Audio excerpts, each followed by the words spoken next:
জানো মা, আমি আমার পরিবারটাকে কখনো খারাপ দেখতে চাইনি। সব সময় চেয়েছি আমার পরিবারটাকে কিভাবে ভালো রাখবো। জানো বাবা, আমি কোনো দিন আমার নিজের শরীরের দিকে তাকাইনি। সব সময় আমার পরিবারের কথা ভেবেছি। তোমার কথা ভেবেছি, মায়ের কথা ভেবেছি, ভাইয়ের কথা ভেবেছি, আর ভেবেছি আমার ছোট বোনটির কথা। কিন্তু তোমরা কেউ কখনো আমার কথাটা ভাবনি। ভেবেছে আমার ওই পিচ্চি বোনটা।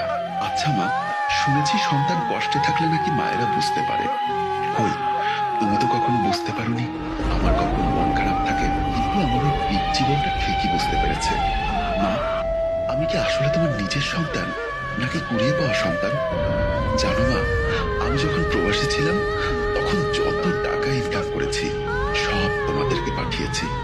আমি নিজের জন্য কিচ্ছু রাখিনি। বিশ্বাস করো, আমার তো ঠিকঠাক মনেও পড়ে না কবে দুমুঠো ভালো খাবার খেয়েছি। ভেবেছিলাম বাড়িতে এসে তোমাদের সাথে একসাথে বসে দুমুঠো ভালো খাবার খাবো। কিন্তু ভালো খাবার তো দূরের কথা, তোমরা কোনো দিন আমার সাথে বসে একসাথে খাবার খাওনি। জানো, আমার খুব ইচ্ছা ছিল তোমাদের সবার সাথে বসে খাবো, কিন্তু সেটা আর হলো কই। তোমরা তো আমার খবরই ঠিকঠাক নাওনি। খেয়েছে কি খাইনি সেই খবরটাও নেওনি। মা, তুমি না আমার কাছে তোমার সোনার চেইন, কানের দুল আর একটা রিং চেয়েছিলে। মা, আমি তোমার জন্য সব এনেছি, কিন্তু তোমাকে দেবার মতো সাহস আমার হয়ে ওঠেনি।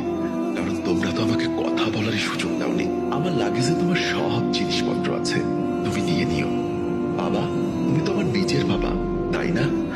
আমি তো তোমার নিজের সন্তান, কিন্তু তুমি কি করে পারলে আমার সাথে এতটা নিষ্ঠুর আচরণ করতে?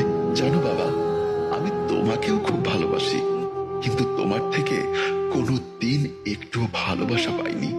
চেয়েছিলাম বাড়িতে আসলে আমায় একটু ভালোবাসবে, কিন্তু আমাকে যে শুধু টাকা ছাপানোর মেশিন ভাবো সেটা কখনো কল্পনা করতে পারিনি। বাবা, তুমি না আমার কাছে দামি একটা ঘড়ি আর একটা দামি মোবাইল চেয়েছিলে। আমি তোমার জন্য দামি ঘড়ি আর মোবাইল এনেছি, কিন্তু তুমি কোনোদিন আমার সাথে কথাই বলনি। কুকুরের মতো ব্যবহার করেছো আমার সাথে। ভেবেছিলাম জিনিসপত্রগুলো নিজ হাতে তোমাদেরকে দিব, আর হলো না। বাবা, তোমার দামি ঘড়ি আর তোমার মোবাইলটা আমার লাগেজেই আছে, তুমি নিজ হাতে বের করে নিও। মা, তুমি না বলেছিলে ছোট ভাইয়ের জন্য একটা ল্যাপটপ আর ব্যবসার জন্য 5 লাখ টাকা দিতে। মা, আমি ওর ল্যাপটপ আর 5 লাখ টাকাও এনেছি, আমার বালিশের নিচে রাখা আছে। বালিশটা সরিয়ে ওগুলো সুমনকে দিয়ে দিও। কিন্তু আমার নিজ হাতে তো আর দেওয়া হলো না, তাই তোমরাই দিয়ে দিও।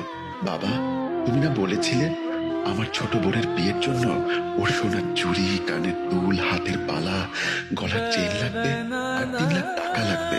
বাবা, আমি আমার পিচ্চি বোনের জন্য সব এনেছি। লাগেজের উপরে চেনটা খুললেই পেয়ে যাবে। তোমরা ভাবছো আমি দেশে এত টাকা পাঠানোর পরও এত টাকা কি করে নিয়ে আসলাম? জানো মা, আমি দিন রাত 24 ঘন্টা মিলে 20 ঘন্টাই কাজ করতাম, কখনো নিজের শরীরের দিকে তাকাইনি। আর তারই ফলস্বরূপ আমার মাথায় বাসা বাঁধলো ব্রেন টিউমার। জানো, ভালো করে কখনো চিকিৎসা করিনি।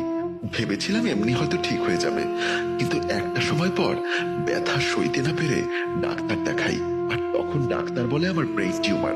আমি লাস্ট স্টেজে আছি, বড় জোর 1.5 মাস বাঁচবো। তাই আর কোনো কিছু না ভেবে 24 ঘন্টা কাজ শুরু করি, আর টাকা জমিয়ে তোমাদের সব চাওয়া পূরণ করে দেশে আসি। ভেবেছিলাম মৃত্যুর আগের 15টা দিন তোমাদের সাথে হাসি আনন্দে কাটিয়ে ওপারে চলে যাব, কিন্তু আমি দেশে আসার পর তোমরা যা শুরু করলে তাতে আমার নীরবে একটা ঘরে পড়ে থাকা ছাড়া